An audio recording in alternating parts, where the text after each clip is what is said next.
Oke sahabat, kali ini saya akan membahas tentang termometer digital seperti ini.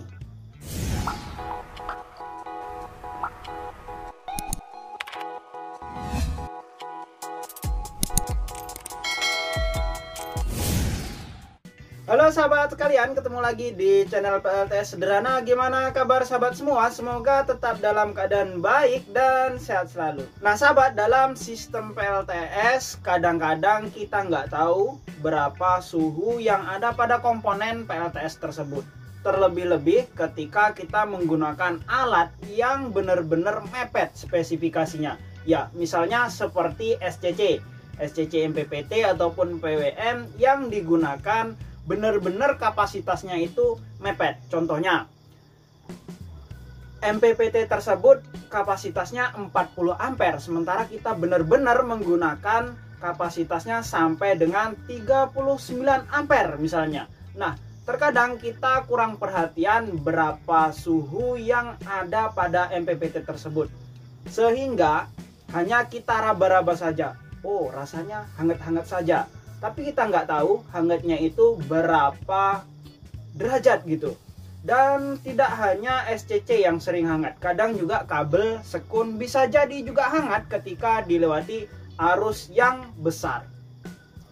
Begitu juga ketika ruangan seperti ruangan yang tidak tersekat oleh tembok bata ya, ataupun seperti dinding papan yang di luarnya langsung terpapar oleh sinar matahari. Nah, ini ketika siang hari biasanya suhunya sangat tinggi dan suhunya susah keluar, apalagi ketika ventilasinya kurang baik ataupun sirkulasi udaranya kurang bagus. Ini akan mengumpulkan suhu yang semakin lama juga akan semakin tinggi.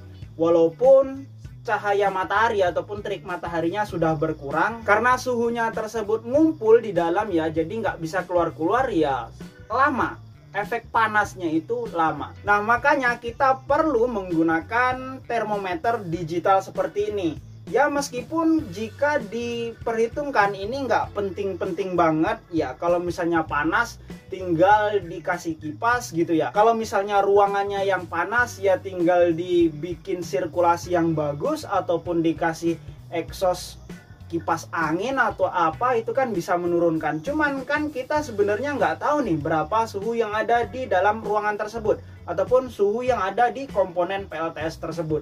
Entah itu 35 ataupun 40 ya, ataupun 50 derajat. Karena untuk suhu 40 derajat ataupun 45 itu masih dipegang, masih enak saja ya, hanya hangat-hangat biasa saja. Kecuali suhunya melebihi 50 derajat ke atas, itu memang sudah mulai terasa panas.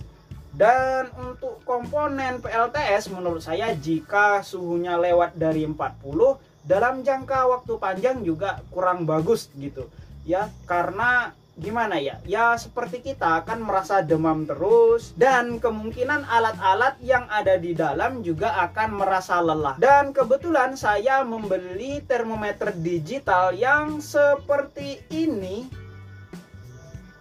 ya, jadi layarnya itu ya hanya seperti ini saja, kemudian nggak ada cahaya LED yang menerangi ketika malam hari ya, hanya sekedar tahu berapa derajat Celcius gitu saja. Kemudian untuk keakuratannya alat ini saya nggak tahu apakah akurat atau enggak, berapa selisihnya juga saya nggak tahu.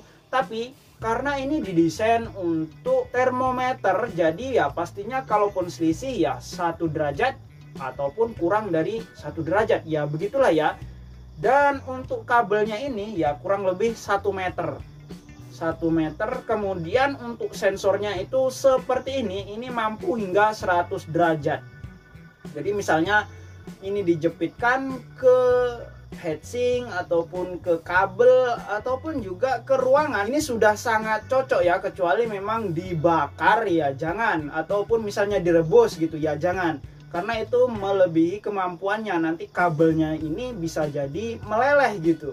Dan kalau beslingnya ya aman ya, cuman kalau kabelnya kan nggak bisa terlalu panas, jadi ya kalau hanya dicepitkan atau lengketkan di heatsink ini sudah aman. Walaupun suhunya tembus di 70, 80 karena memang kapasitasnya ini 100 derajat lebih gitu. Dan untuk suhu yang di sini itu pakai Celsius ya, bukan Fahrenheit. Jadi meskipun terlihat di sini bisa mengukur derajat Fahrenheit, tapi ini Celsius saja. Dan untuk baterainya di sini pakai baterai jam, saya lihat ya, ada 2 baterai ya seperti ini. 2 baterai, dan ini sangat awet ya, kurang lebih seperti jam saja ya, pasti awet lah karena nggak ada lampu ataupun LED yang memakan arus banyak, jadi ya pasti awet untuk pemakaian jangka panjang. Dan saya beli ini sudah dibawakan baterai juga untuk cadangan manakala di waktu yang akan datang baterainya habis. Jadi sangat worth it. Untuk harganya bisa dicek di deskripsi ataupun di komentar ya. Saya sudah sediakan linknya kalaupun sahabat pengen beli. Kalau nggak pengen beli ya nggak apa-apa, karena ini nggak penting-penting banget. Yang penting sistemnya tetap dingin, tetap aman. Kalau kurang dingin ya dikipasin gitu. Tapi menurut saya ini penting karena ya tempat saya ini kan atasnya langsung berbatasan dengan seng gitu ya, tanpa ada plafonnya. Jadi kadang siang itu panas. Jadi ketika suhu sudah mencapai 40 derajat ya saya harus hidupkan kipas untuk saya nunggu di sini. Kalau alatnya memang sudah saya kasih kipas tersendiri, seperti MPPT-nya juga sudah saya kasih kipas di belakangnya, jadi tetap dingin. Ya, dingin-dinginnya MPPT PoMR paling ya 40 derajat ya, nggak bisa turun lagi karena tanpa kipas dia bisa tembus hingga 50 derajat, dan penurunan 10 derajat Celcius itu sangat jauh menurut saya, dan itu sudah cukup aman. Untuk inverter saya nggak pernah panas kalau di mesinnya ya, tapi kalau di sambungan sekun kadang sempat juga panas ya, hangat, pernah saya ukur juga. Dan untuk ruangan ya kalau pas terik tengah hari itu panas. Jadi saya pakai kipas, ada kipas di belakang untuk saya nyantai siang hari, duduk di sini istirahat gitu sambil nggak tahu ngapain ya, mandangin sistem PLTS gitu ya, ataupun ada pekerjaan mungkin ngecek-ngecek alat dan sebagainya lah. Oke lah sahabat ya, kurang lebihnya begitu. Semoga bermanfaat bagi sahabat semua. Jika ada yang perlu ditanyakan silahkan tulis di kolom komentar. Sampai jumpa lagi pada video berikutnya. Bye.